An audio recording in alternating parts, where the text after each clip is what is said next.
তো কথাটা শুনে তো আমি সত্যি খুব খুশি যে কেউ একজন আমাকে এডিট করে দিবে ভিডিও, তো তাকে থ্যাংক ইউ বললাম। তারপর ভিডিওও দিলাম ওকে, মানে ভিডিও দেওয়ার পর এডিটও করে দিছে, ভিডিও কয়েকটা ভিডিও আর কি এডিটও করে দিছে, পোস্টও করছে এই ভিডিওগুলো।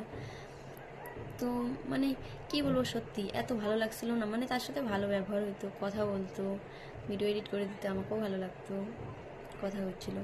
তারপর কিছুদিন আগে মানে আমাকে হয়তো মেসেজ করেছে, আমি মেসেঞ্জারে আমি দেখি নেই, আর সেরকমটা আমি মানে রিপ্লাই করি নেই, দেখি নেই আর কি, মেন কথা যাকে বলি, দেখি নাই।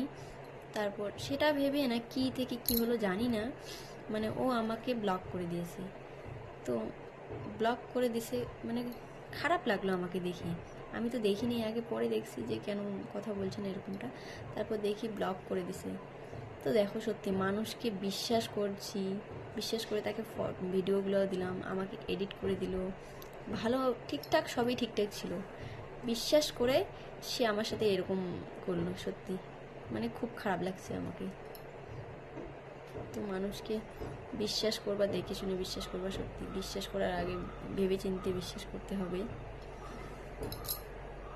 তো সে যে এরকমটা করবে কি কারণে বুঝতেও পারলাম না, যে মেসেজ রিপ্লাই দেওয়ার না কারণে না অন্য কিছু বুঝলাম না, তো সেভাবেই আমাকে ব্লক করে দিল।